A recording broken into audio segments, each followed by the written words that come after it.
Welcome to Hong Kong Brief.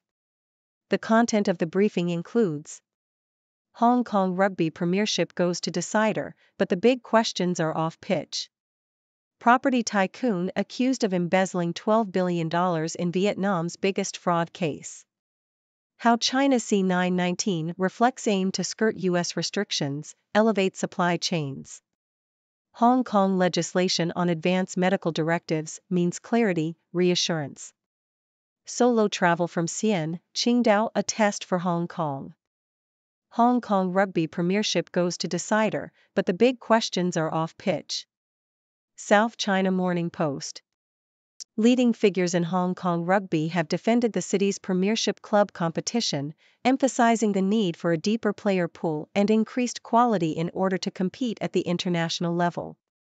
The Premiership is seen as the foundation for the national teams, and efforts are being made to strengthen the competition, despite financial and facilities limitations.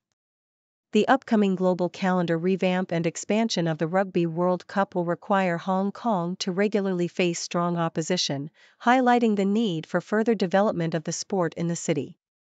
Property tycoon accused of embezzling $12 billion in Vietnam's biggest fraud case.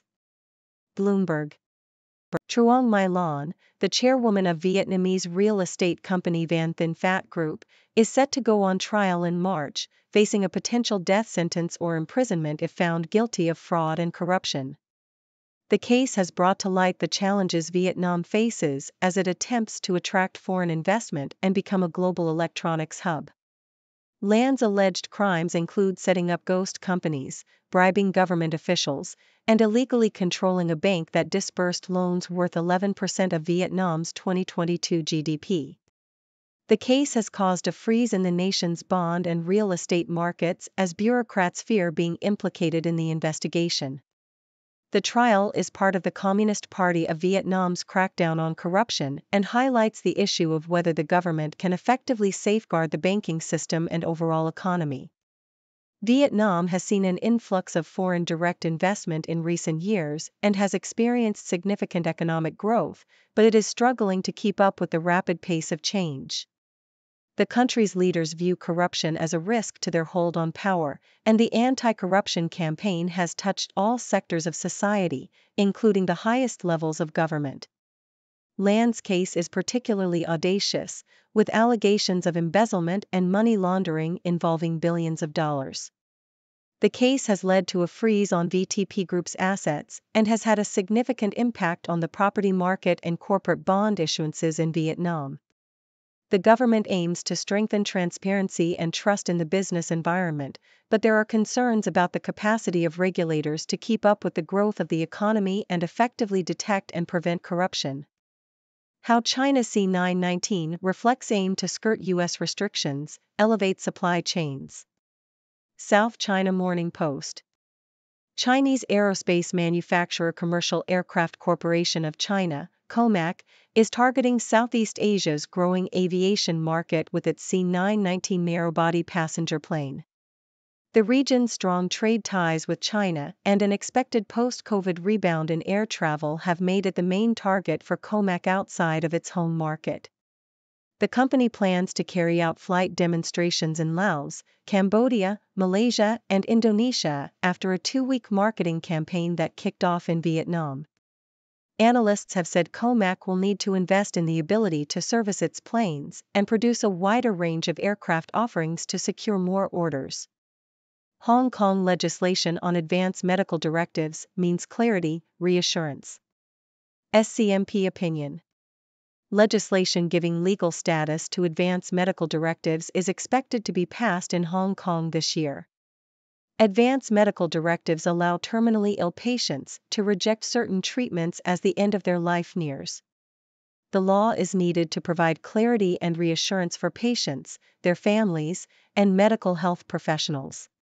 Despite an increase in awareness over the years, a recent survey found that over 75% of respondents had not previously heard of advance medical directives. The aim of the legislation is to empower patients to make decisions about the treatment they receive in the final stage of their life. A comprehensive publicity drive is needed to ensure greater community awareness by the time the new law comes into effect. Solo travel from Xi'an, Qingdao a test for Hong Kong. SCMP opinion. Hong Kong is looking to tourism, particularly visitors from mainland China, to help revive its struggling economy. However, the city needs to adapt to changing preferences, as more travelers are seeking leisure and cultural experiences rather than shopping. Two mainland cities, Qingdao and Xi'an, have recently become eligible for individual visits to Hong Kong, and if successful, the scheme may expand to other cities. However, there are challenges, such as limited direct flights and no direct high-speed rail link between these cities and Hong Kong. Research is needed to understand the socioeconomics and preferences of potential visitors from Qingdao and Xi'an. Canadian Rugby Sevens men continue to struggle, dropping third straight in Los Angeles. CBC. The Canadian men's Rugby Sevens team had a tough weekend at the HSBC SVNS Los Angeles tournament, losing to Fiji and Britain and finishing at the bottom of their pool. The team, which has lost 13 straight matches, is currently in a rebuilding phase under coach Sean White. Meanwhile, the Canadian women's team had a successful day, beating Spain 31-0 to improve their record to 2-0. They will face the U.S. later to decide first place in their pool. Party rages on for corporate bond investors. Bloomberg. U.S. credit markets are showing signs of increased risk appetite as investors pour money into corporate debt. Risk premiums have been shrinking for most of 2019, indicating less fear of default. Mixed economic data suggests that the Federal Reserve may not hike rates further, while rising inflation implies a recession is not imminent. However, there are risks ahead, including sensitivity to rate movements, and money managers are showing early signs of getting full on high-grade bond sales. Nevertheless, inflows into U.S. investment-grade debt have averaged $6.4 billion per week in February, up 10% from January. How to prepare for F1 Saudi Arabia. Drive a Cybertruck. Bloomberg. RM Sotheby's has created the Moda Miami Car Festival to compete with Haggerty's Concours held the same weekend in Amelia Island. The event is aiming to become the East Coast equivalent of Pebble Beach and features high-end auctions, ticket sales, and exhibitor fees, as well as sponsorship opportunities. This year, power players from the classic car world are visiting both shows, and there is talk that some of the biggest collectors who had attended Amelia for years have followed Meyer south to Moda Miami. Former billionaire halves asking price for palatial beachfront home. The Sydney Morning Herald. Nathan Tinkler, former billionaire and coal magnate, has taken his palatial beachfront home off the market. The 15-bedroom, 15-bathroom mansion had been advertised at $15.9 million, having been discounted from its initial price of $30 million. 5 caveats remained on the property, but council records indicated that these had been paid.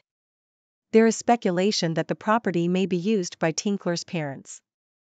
China removes Hong Kong affairs veteran Zhang Xiaoming from senior advisory role. South China Morning Post.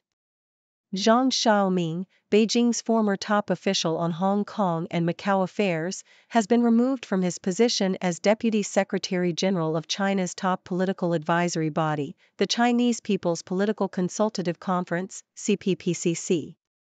The reason for his removal was not given, but Zhang remains a member of the CPPCC and the Communist Party.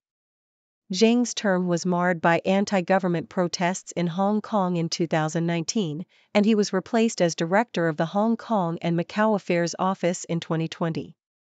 Zhou Ji took over his position at the HKMAO last year. Careful consideration should be given to feedback on security laws. SCMP opinion.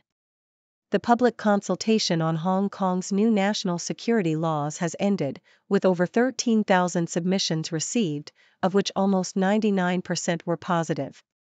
The legislation is expected to be passed this summer, and the Bar Association, representing Hong Kong's barristers, has made suggestions for improving the proposals, including defining offences more precisely, broadening exemptions for sedition offences, and tightening the definition of external force to alleviate concerns about the impact on Hong Kong's international links. The legislation should also consider the relationship with other laws and ensure human rights protections are upheld. He wanted a new watch, but ended up creating a brand. New York Times. Robert Kwok, the founder of Beaufort Watches, has launched one of New Zealand's few watch brands. The boutique opened on November 30, with the sleek 40mm Aerotimer 11 Malawian watches and the sportier 39mm Seatrekker among the collection. The watches were designed by Kwok and manufactured in Hong Kong and Italy, with assembly taking place in Taupo, New Zealand. How can Messi-style tour satisfy Asia fans? Barcelona's Gundogan has a solution. South China Morning Post. Barcelona midfielder Ilkay Gundogan has said that condensing Far East tours could help visiting football teams avoid repeating the Lionel Messi affair in Hong Kong. Gundogan believes that organizing trips to Asia in a more efficient manner would reduce travel and time differences, making it less challenging for players. He suggested that visiting one or two places at most would be better for teams. Gundogan also praised the AFC Asian Champions League for attracting more attention from Europe due to the presence of players such as Cristiano Ronaldo. Hong Kong can absolutely repay bond offerings for public projects, Paul Chan. South China Morning Post. The Hong Kong government plans to issue more bonds to fund public projects in the coming years. Financial Secretary Paul Chan Imopa has stated that the government has no problem repaying the rising debt, and that borrowing costs will decrease as interest rates are expected to fall soon. Chan also revealed that the Lantau Tomorrow Artificial Islands project will be delayed by 2 to 3 years, and that the private housing supply target for the next few years is on track to be met. The government plans to issue 120 billion Hong Kong dollars, $15.3 billion, in bonds for the 2024 to 25 financial year, with annual figures ranging from 95 billion Hong Kong dollars to 135 billion Hong Kong dollars for the following 4 years. Why stock market stars are at odds with real world's investment needs. South China Morning Post. The current market exuberance surrounding a select group of tech and consumer stocks is leading to a misallocation of global financial resources, with potentially disastrous consequences, warns Anthony Rowley in the South China Morning Post. The high valuations of these stocks are absorbing a disproportionate amount of global savings and equity market liquidity, while other areas of economic and social need are being overlooked. Rowley argues that fund managers need to cooperate with multilateral institutions to package investments in areas such as climate change, infrastructure, and health, making them accessible to equity investors. Ladies and gentlemen, I am Dr. Six from the Sixth Dimension, here to bring you the latest news from around the world. Today, we have a diverse range of stories, from rugby in Hong Kong to a property tycoon's fraud case in Vietnam, and even some insights into the world of luxury cars and watches. So, let's dive in. Starting off in Hong Kong, the rugby Premiership is facing some big questions off the pitch. While efforts are being made to strengthen the competition and develop the sport in the city, leading figures in Hong Kong rugby are emphasizing the need for a deeper player pool and increased quality to compete at the international level. With the upcoming global calendar revamp and expansion of the Rugby World Cup, it is crucial for Hong Kong to regularly face strong opposition. So, let's hope they can rise to the challenge and make a mark on the international stage. Moving on to Vietnam, we have a high-profile fraud case involving a property tycoon. Truong My Lan, the chairwoman of Van Thin Phat Group, is set to go on trial for embezzling a whopping $12 billion. This case highlights the challenges Vietnam faces as it tries to attract foreign investment. The Vietnamese government's crackdown on corruption is a positive step towards safeguarding the banking system and overall economy, but there are concerns about the capacity of regulators to keep up with the rapid growth of the economy. Let's hope they can effectively detect and prevent corruption to maintain transparency and trust in the business environment. In China, the aerospace manufacturer Comac is targeting Southeast Asia's aviation market with its C919 passenger plane. With strong trade ties and an expected post-COVID rebound in air travel, Comac is eyeing this region as a major target outside of its home market. To secure more orders, analysts suggest that Comac will need to invest in servicing its planes and producing a wider range of aircraft offerings. So, keep an eye out for more news on China's aviation ambitions in the coming years. Closer to home, Hong Kong is set to pass legislation giving legal status to advance medical directives. This is a significant development that will provide clarity and reassurance for terminally ill patients, their families, and medical professionals. The legislation aims to empower patients to make decisions about their end-of-life treatment. However, there is still a need for a comprehensive publicity drive to ensure greater community awareness. So, let's hope this legislation can bring peace of mind to those in need. Now, let's talk about tourism. Hong Kong is looking to attract more visitors, particularly from mainland China, to revive its struggling economy. However, the city needs to adapt to changing preferences, as more travelers are seeking leisure and cultural experiences rather than just shopping. The eligibility of individual visits from cities like Qingdao and Xi'an is a step in the right direction, but there are challenges such as limited direct flights and no direct high-speed rail link. Research is needed to understand the preferences of potential visitors from these cities. So, Hong Kong, let's step up our game and offer tourists the experiences they're looking for. Shifting gears to sports, the Canadian men's rugby sevens team is going through a tough phase, losing 13 straight matches. On the other hand, the Canadian women's team is performing well, with a successful win against Spain. Let's hope the men's team can bounce back soon and find success on the field. In the world of finance, U.S. credit markets are showing signs of increased risk appetite as investors pour money into corporate debt. However, there are risks ahead, and fund managers need to be cautious about the potential consequences. It's important to allocate financial resources to areas of economic and social need, such as climate change, infrastructure, and health, rather than focusing solely on high-valued tech and consumer stocks. Let's hope for a more balanced and sustainable approach to investing. Finally, in the realm of luxury, we have news about high-end cars and watches. RM Sotheby's is creating a car festival to compete with other prestigious events, and a New Zealand watch brand, Beaufort Watches, has launched with a collection designed by its founder. These stories remind us of the allure and craftsmanship that goes into creating luxury goods. So, if you're in the market for a fancy car or a stylish watch, keep an eye out for these exciting developments. That's all the news for today, folks. Remember, these stories provide us with insights into various aspects of our world, from sports and finance to law and luxury. Now, I would love to hear your thoughts on these stories. What do you think about Hong Kong's rugby ambitions or the fraud case in Vietnam? Do you have any questions or opinions about the news I've shared? Just leave them in the comments below, and let's start a discussion.